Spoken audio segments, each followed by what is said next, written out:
guys. As we announced yesterday, due to unforeseen circumstances, there will be no virtual worship gathering video posted this week. We will, however, be picking up right where we left off in our Love Over Fear series next weekend. For this week, we're going to change things up a little bit and listen to a voice from outside of the church speak to the issues of polarization we are experiencing at unprecedented levels in our world today. In this TED Talk from 2016, which we lightly edited for the sake of time, social psychologist Jonathan Haidt discusses an increase in animosity towards those we disagree with politically as politics has become less about the issues themselves and more about protecting our tribalism. We encourage you to take this opportunity to apply a lens of faith to these issues and ask how the church can bring light and love to them. There will be questions for your missional communities to discuss during the week attached to this video or in the description of this video. And finally, we encourage you to stay tuned throughout the week as we will be announcing very shortly what our plans are for continuing to reintegrate public worship back into our rhythms at Awaken Church in light of this global pandemic. So we love you. We look forward to seeing you MCs in MCs this week. And please enjoy this video and the discussion that comes from it. So, John, this feels scary. Yeah. It feels like the world's in a place that we haven't seen for a long time.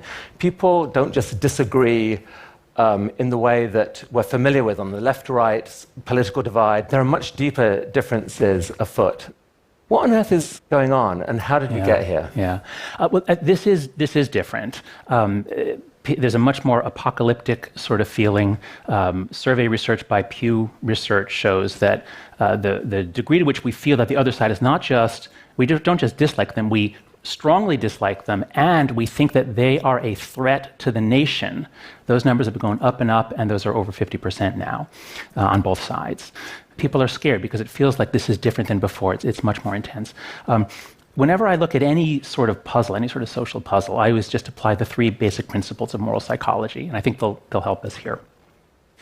So the first thing that you have to always keep in mind when you're thinking about politics is that we're tribal. We evolved for tribalism. One of the simplest and greatest insights into human social nature is the Bedouin proverb, me against my brother, me and my brother against our cousin, me and my brother and cousins against the stranger. And so that tribalism allowed us to create large societies and to come together in order to compete with others.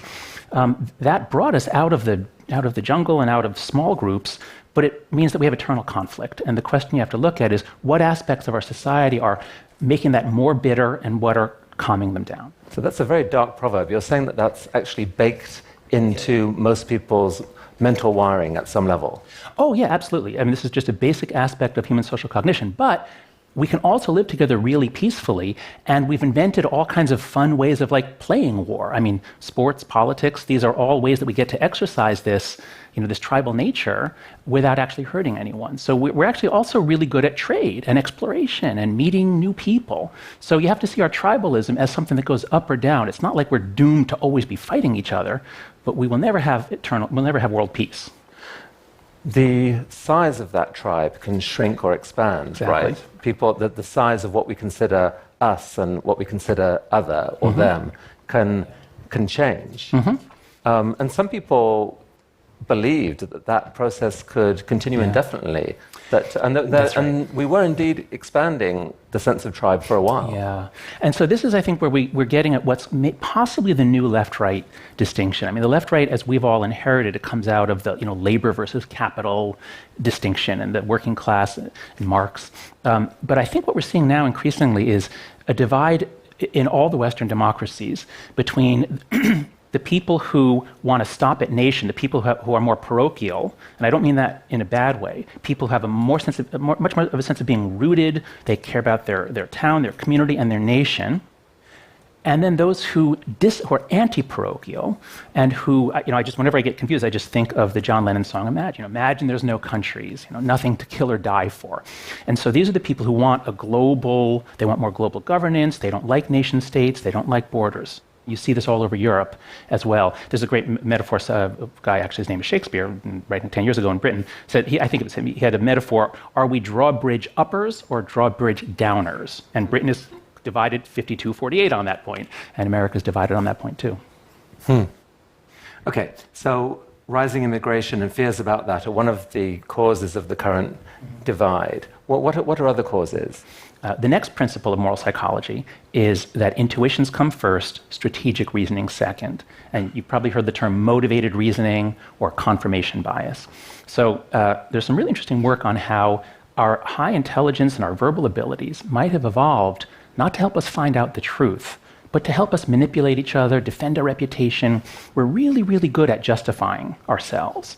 And when you bring group interests into account, so it's not just me, it's like my team versus your team. Whereas if you're evaluating evidence that your side is wrong, we just can't accept that. And so this is why you can't win a political argument if you are debating something. You can't persuade the person with reasons and evidence, because that's not the way reasoning works. And so now give us the internet, give us Google. I heard that Barack Obama was born in Kenya. Let me Google that. Oh my God, 10 million hits. Look, he was.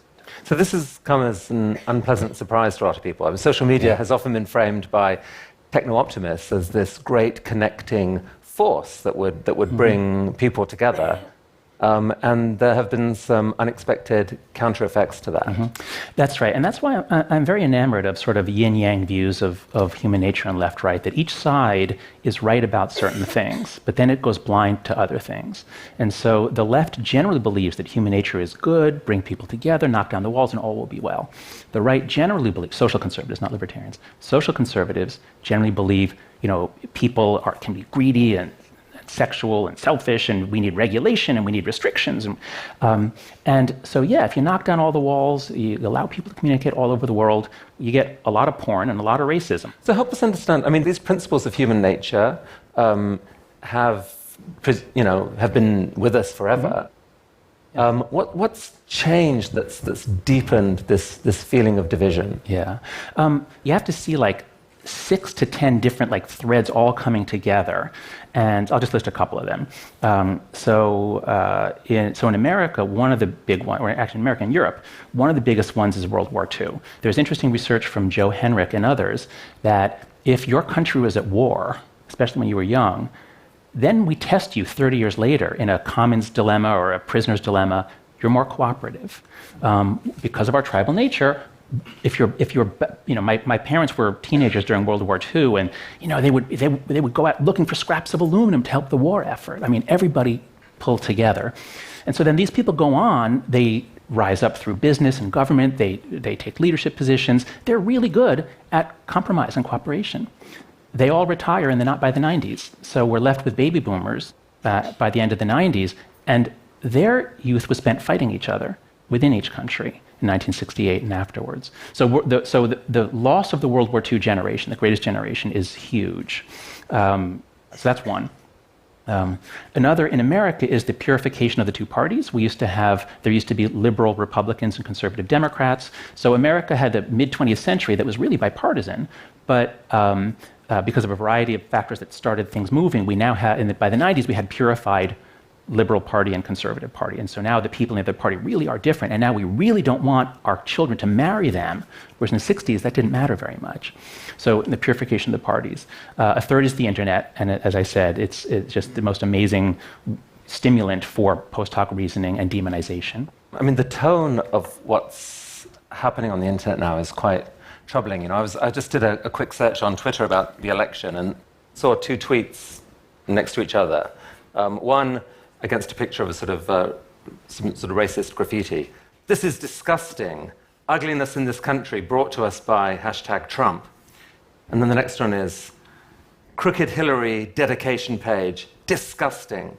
So this idea of disgust is troubling to me, because you can have an argument or a disagreement about something. You can get angry at someone. Disgust, I've heard you say, takes things to a much deeper level. No, that's right. Disgust is different. Anger, I have kids. They fight 10 times a day, and they love each other 30 times a day. You just go back and forth. And, you get angry, you're not angry. You're angry, you're not angry.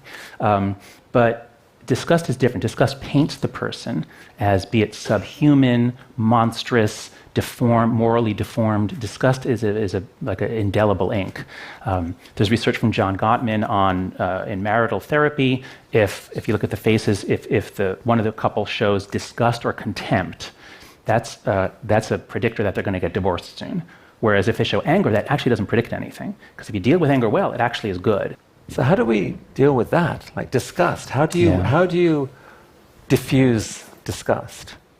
You can't do it with reasons. I think. I've studied disgust for many years, and I think about emotions a lot. And I think that the opposite of disgust is actually love. Love is all about if disgust is closing off borders, love is about dissolving walls. And so personal relationships, I think, are probably the most powerful means we have. You can be disgusted by a group of people, but then you meet a particular person and you generally discover that they're lovely. And then gradually that chips away or changes your category as well. The tragedy is that Americans used to be much more mixed up in their towns by left, right, or politics. And now that it's become this great moral divide, there's a lot of evidence that we're moving to be near people who are like us politically. It's harder to find somebody who's on the other side.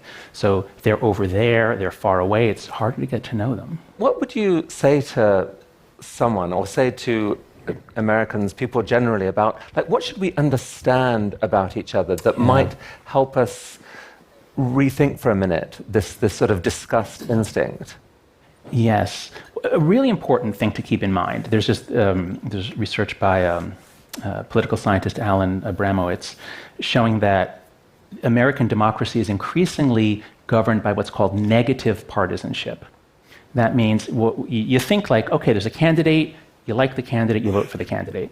But with the rise of negative advertising and social media and all sorts of other trends, increasingly the way elections are done is that each side tries to make the other side so horrible, so awful, that you'll vote for my guy by default.